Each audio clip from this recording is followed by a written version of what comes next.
Welcome to Griffonomics. Glad to be here. So today we are looking at the companies that are essentially building the futuristic trillion-dollar artificial intelligence revolution. Right.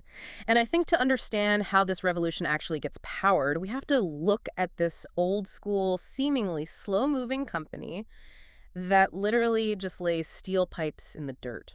Yeah, it is a striking paradox, honestly, Nice. because when you look at the source materials for this deep dive, and we're talking about the Q4 2025 earnings call transcripts, their latest financial report, the big investor presentations, what emerges isn't just, a standard look at a legacy energy operator. Right. It's something entirely different. Exactly. We are examining what is effectively the physical, concrete backbone of the digital future. And specifically, we are talking about Kinder Morgan, ticker symbol KMI. For years, this was considered a relatively sleepy pipeline operator, right? Oh, absolutely. Boring dividend stock. Yeah, exactly. But diving into these documents, there's this fascinating metamorphosis taking place. And so the central question for your portfolio today, as you're listening to this, is this. How does a legacy midstream energy company transform into a mission-critical utility feeder for the global AI and liquefied natural gas supercycles? And to really understand that pivot, we have to start with their incumbent advantage. Mm. You have to grasp the staggering scale of the infrastructure KMI has already built over the last few decades. It's massive. It's unbelievable. We are talking about roughly 80,000 miles of pipelines crisscrossing North America. Just to ground that number in reality for a second, 80,000 miles is enough physical pipe to wrap around the Earth's equator more than 3 times. Right, 3 times. Mm. And the volume flowing through that steel is really what gives them their market power. KMI moves approximately 40% of all the natural gas produced in the entire United States. 40%, that's almost half the country's gas in their pipes. Yeah. And when you break down their 2025 business segments, natural gas pipelines are the undisputed heavyweight. They generate about 67% of KMI's total cash flow. Okay. The remainder comes from, their products pipelines, their terminals business, and their CO2 segment. But natural gas is the absolute core of the business. So let's translate this into a business model, because calling them an energy company is honestly almost misleading. It really is. They are essentially a toll road, but unlike a highway where they, own the cars, they don't own the natural gas. They just own the concrete, the lanes, the off-ramps, and they charge a toll to anyone who needs to move product from point A to point B. The toll road analogy is highly accurate. But we need to look at exactly how they collect those tolls to see why the business is so incredibly resilient. Roughly 64 to 65% of their cash flows are tied to what the industry calls take-or-pay contracts. And this is where it gets really interesting to me, because take-or-pay is fundamentally different from a standard toll road, right? Like if I don't drive on the interstate today, I don't pay a toll. It's exactly. But KMI's customers don't have that luxury. Right. A take-or-pay contract is essentially an easy pass subscription that you pay whether you pull your car out of the driveway or not. Wow. Okay. The customer pays this FITS reservation fee just for the right to have that pipeline capacity available to them. It guarantees KMI revenue regardless of the actual volume moved on, say, any given Tuesday. That's a huge safety net. It is. And on top of that, another 26% of their cash flow is fee-based, which is just a fixed fee per unit of volume transported. So doing the math there, 65% take-or-pay plus 26% fee-based means over 90% of their cash flow is basically locked in through predictable contracts. Yeah, 90%. And that leaves only 4 to 10% of their entire business directly exposed to commodity price swings. That's practically nothing. Right. If the price of natural gas drops off a cliff tomorrow, KMI's cash flow barely flinches because they are getting paid for the transportation capacity, not the actual commodity itself. In fact, because the U.S. natural gas network is running near capacity right now, KMI is using that leverage to extend their contract renewals. They are pushing agreements that used to be 5 or 6 years out to 7 or 8 years and locking them in at much higher rates. Which builds this fortress-like revenue stream. Exactly. But having a brilliant, unreplicable toll road is really only half the equation here. A toll road's value depends entirely on the destinations it connects to. Right. Where are the cars going? Exactly. And looking at the 2025 landscape from these reports, 2 entirely new, just voracious destinations have suddenly appeared on the map. And the first one, which is certainly the loudest in the current market, is the explosion of AI data centers. The power requirements we are seeing in these reports are just unprecedented. The numbers are frankly hard to wrap your head around. The sources indicate there is approximately 210 gigawatts of data center capacity currently under development in the U.S. Yeah, 210 gigawatts. To put that in perspective for you listening, 1 gigawatt is roughly the capacity of a large nuclear reactor. So imagine 210 of those. If all of that new data center demand were powered by natural gas, it would require about 32 billion cubic feet per day of new pipeline capacity.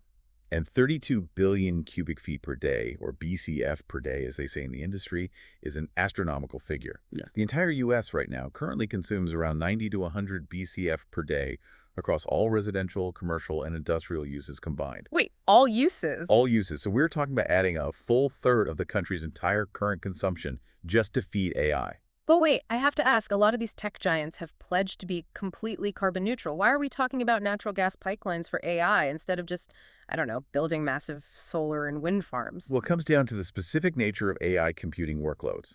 Unlike a traditional data center that might have variable traffic, an AI training cluster runs GPU processors at maximum capacity 24 hours a day, 7 days a week. They never turn off. Right. And solar and wind are intermittent. The sun goes down, the wind stops blowing. You simply cannot power a multi-billion-dollar AI training run on intermittent power without causing catastrophic interruptions. Because it would ruin the whole training model. Exactly. They require continuous, ultra-reliable baseload power. And right now, natural gas is basically the only scalable fuel that can bridge that gap alongside nuclear. And that brings us to really the most critical aha moment in the KMI investment thesis, which is the geographic overlap. Yes, this is huge. If you look at where these 210 gigawatts of data centers are actually being built, 70% of that announced capacity, so about 144 gigawatts, is located in states where Kinder Morgan already operates major transmission lines. Wow. We are talking about Texas, Georgia, Arizona, and specifically Virginia, which is effectively the internet capital of the world right now. That is an immense incumbent moat, because you cannot just magically permit and lay a new pipeline through densely populated areas in Virginia tomorrow. Oh, good luck with that. Right. If you want to move gas to those data centers, you likely have to pay KMI to expand their existing right-of-ways. Exactly. And while AI is generating all the flashy headlines, the second major catalyst is the global supercycle in liquefied natural gas, or LNG, exports. The world, particularly Europe and Asia, is just desperately hungry for American natural gas. And KMI is right there. Yes, KMI's network is deeply entrenched along the Texas and Louisiana Gulf Coast, which is the absolute epicenter of the LNG export industry. The projections here show LNG feed gas demand, which is the gas delivered to the coast to be chilled into a liquid and put on ships, hitting a record 19.8 BCF per day in 2026. Right. And then it is projected to soar past 34 BCF per day by 2030. So you have domestic power demand reshoring because of AI, simultaneously colliding with this surging international export demand. And KMI literally sits directly at the crossroads of both of those trends. But here's where I have to push back a little on KMI's strategy based on the reports. If I'm looking at this as an investor, I see these tech hyperscalers, the Amazons, Microsofts, and Googles of the world, sitting on endless mountains of cash, desperate for power. Right. So why doesn't KMI just build power plants directly on the data center sites and capture all that tech money themselves? Why act as the middleman? It is a totally logical question. And some smaller midstream companies are actually attempting that exact play. They're building what the industry calls behind-the-meter power plants dedicated to a single customer. Makes sense. But Kinder Morgan's management addressed this directly on their earnings call. They explicitly stated that building power plants is, quote, not our cup of tea. Which honestly feels like they are leaving an enormous amount of money on the table. Like, why settle for a regulated utility return when a hyperscaler will gladly pay top dollar? Because of the risk profile. What's fascinating here is how KMI views that long-term risk. A hyperscaler might be wealthy today, but technology changes incredibly rapidly. That's true. What happens if a specific data center technology becomes obsolete in 10 years? Or they decide to relocate? Or that specific AI developer goes bankrupt? KMI would be left holding a multi-million-dollar power plant with literally no customer. Ouch. Yeah, that would be bad. So what is the alternative mechanism then? How are they capturing the upside of AI without taking that specific technology risk? They are executing a highly deliberate utility strategy. KMI chooses to act strictly as the feeder. They supply the Regulated regional utility companies. Okay, Those utilities are the ones who actually build the must-run peaker plants facilities that can spin up quickly to meet grid demand, and those utilities are the ones signing the direct contracts with the tech giants. Okay, I see the difference. And here's why this matters so much to your portfolio if you're listening. Right. KMI secures 20 to 25-year take-or-pay contracts to feed the utility. Right. And they are signing these with investment-grade entities. The reports note an A- average credit rating across these utilities. Exactly. KMI is successfully surfing this massive wave of the AI power boom, but they are completely offloading the counterparty risk to highly regulated, structurally essential utility monopolies. But having a flawless strategy on paper and actually making money are two different things, right? Always. If they are letting the utilities take the operational risk, are they sacrificing the profit? The 2025 financial numbers in these reports give us a pretty clear answer. The execution is translating directly to the bottom line. It's undeniable. For the full year 2025, KMI reported total revenues of $16.94 billion, which is a 12% increase year over year. That's a solid jump. Yeah, and more importantly, their adjusted EBITDA, which strips out accounting anomalies to show the true operating profit, that hit an all-time record of $8.39 billion. Those are robust figures, but the stock market is always forward-looking. The real story in the 2025 data is what they are building next. Right. The real focus of the recent earnings calls was their sanctioned project backlog. These are the officially approved, fully engineered projects they are actively deploying capital into right now. And by the end of 2025, that backlog expanded to a formidable $10 billion. $10 billion of new steel, compression stations, and network expansions. That is huge. And the composition of that backlog entirely validates the strategic shift we just discussed. Roughly 90% of that $10 billion is dedicated strictly to natural gas projects. Okay. And crucially, approximately 60% of it is explicitly tied to power generation projects. Let's pause on the profitability of those new projects for a second, because the reports highlight an EBITDA build multiple of less than 6x. Can you translate that metric for us? What does that actually mean? Absolutely. So the EBITDA build multiple is basically how the industry measures the return on construction capital. If KMI spends $100 on a new pipeline extension, an EBITDA multiple of less than 6x means that specific project will generate enough annual operating profit to entirely pay off its $100 construction cost in under 6 years. Oh, wow. Okay. Yeah, in plain English, these projects are generating highly attractive returns that are well above KMI's own cost of capital. And that $10 billion is just the sanctioned backlog, right? The business development teams are evaluating what they call a shadow backlog of greater than $10 billion in additional identified opportunities. Right, which means their runway for deploying capital into these highly profitable, contracted projects stretches out far into the 2030s. But this brings us to what I find to be honestly the most impressive operational feat in these entire reports. Oh, self-funding. Yes. When an infrastructure company decides to execute a $10 billion construction wave, they typically do one of two things. They borrow a mountain of new debt, or they issue millions of new shares of stock, which just dilutes the value of the shares you already own as an investor. But KMI is doing neither. It really is a masterclass in capital discipline. KMI has raised their annual capital expenditure, the money spent on physical growth, to over $3 billion a year, but they are completely 100% self-funding this growth out of their operating cash flow. Let's walk through that cash flow waterfall, because the math is honestly remarkable. In 2025, KMI generated $5.92 billion in cash flow from operations. Right. Out of that $5.92 billion bucket, they paid for the entire $3 billion in new pipeline construction. They also paid out $2.6 billion in dividends to shareholders. And they still had cash left over. All without issuing new equity. The basic and diluted weighted average shares outstanding stayed completely flat at 2,223 million shares. Existing investors are not getting diluted to fund this massive AI and LNG expansion. Which is incredible. At the same time, the balance sheet is actually getting healthier. They've driven their net debt to adjusted EBITDA ratio down to 3.8x by the end of 2025. And context is really important here. Back in 2017, that leverage ratio was way up at 5.1x. So they have significantly deleveraged the company while funding this major expansion. And because of this discipline, they recently earned credit rating upgrades to BBB+. And for the income investors listening, the dividend is a major piece of the puzzle here too. They are raising the dividend for the 9th consecutive year in 2026, setting it at $1.19 per share. So the bull case is incredibly strong. But All this self-funded expansion requires pristine execution. When you look at their balance sheet, despite the improving ratios, there is still a massive absolute number hanging over them that we absolutely have to scrutinize. You are talking about the debt load. Yes, KMI ended 2025 carrying $31.8 billion in consolidated debt. Yeah. A ratio of 3.8x sounds manageable, but $31.8 billion in raw debt is a colossal weight, even for a company of this size. It is arguably the primary vulnerability in their financial armor. While the vast majority of that debt is locked into fixed rates, roughly $3.5 billion is subject to variable interest rates. Okay, so that fluctuates. Right. But the larger issue is refinancing. As their older, lower interest debt matures over the next few years, they have to refinance those bonds in the current market.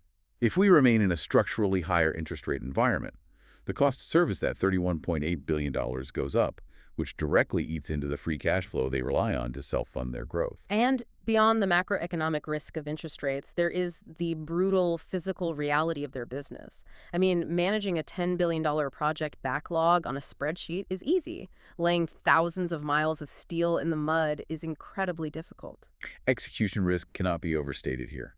KMI is attempting to push through a historic wave of construction precisely during a period of persistent material inflation and severe labor shortages in the skilled trades. Right, finding the welders and engineers. Exactly. If a major project encounters massive cost overruns or, supply chain delays, that attractive under 6x build multiple we discussed earlier can vanish very quickly.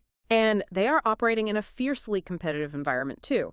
While KMI has a tremendous incumbent moat, other companies obviously want a piece of this AI power boom, too. Oh, definitely. The industry reports highlight that new entrants are becoming highly aggressive, sometimes lowering their required return rates just to win bids and establish a foothold. For example, KMI recently lost the bidding war for the $5 billion Copper State Pipeline in Arizona to aggressive competitors. Wow, $5 billion. Yeah, they are the market leader, but they do not have a monopoly on new development. Which brings us to the most complex operational bottleneck of all, the regulatory and social landscape. Because laying a new natural gas pipeline into today's environment is an administrative gauntlet. The permitting friction is intense. KMI faces protracted hurdles at the federal level, particularly with the Federal Energy Regulatory Commission, or FERC, as well as local state environmental boards. And just looking impartially at the sources, they detail how public opposition to hydrocarbon infrastructure frequently translates into tangible business risks. We see blockades, years-long legal challenges, and sometimes the outright cancellation of fully engineered projects. Furthermore, tighter greenhouse gas regulations inevitably increase their compliance costs. It is just the objective reality of the sector right now. They have the massive demand from AI and LNG, but their ability to physically meet that demand is heavily constrained by how fast they can actually navigate the legal and regulatory systems. So synthesizing all of this data, we have a company bridging the gap between legacy fossil fuels and the digital future. We have the incredible upside of data center power demand and global LNG exports, balanced against a $31.8 billion debt load, labor shortages, and fierce regulatory friction. Yep. When you pull all these threads together, what is the final verdict here? How should you view Kinder Morgan in the context of your portfolio? Looking at the totality of the sources, Kinder Morgan represents the ultimate defensive growth play. At its core, it is a highly insulated blue-chip toll road business with contracts that protect it from commodity crashes, yielding a very stable, growing dividend. But with a kicker. Right. Uniquely, it now has a secular growth engine strapped to its back. The fact that they can execute this transformation and self-fund over $3 billion a year in new growth without diluting shareholders is what makes the fundamental thesis so compelling. And before we close, there is one highly practical structural detail from the reports that will matter a lot when you sit down to do your taxes. If you have ever invested in energy midstream partnerships before, you are likely familiar with the dreaded Schedule K-1 tax form.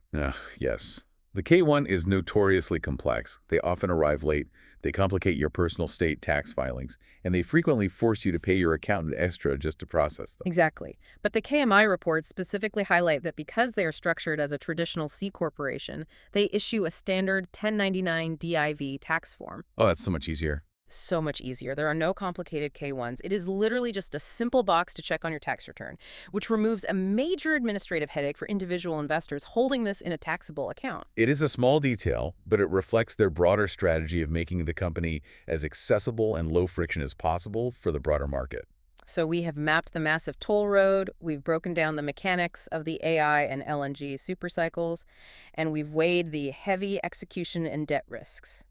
Risk defined, portfolio protected. And as you process all these numbers, I want to leave you with one final, broader question to explore. Okay. The financial media constantly warns that a shortage of advanced microchips will be what slows down the artificial intelligence revolution. But if powering these data centers requires thousands of miles of new steel pipelines projects that take years to engineer, face intense regulatory fights, and require billions in capital to physically construct, will the true bottleneck of the AI boom actually be the physical constraints of our energy infrastructure? That is a critical question for the decade ahead. Thank you for joining us on this deep dive. We will see you next time.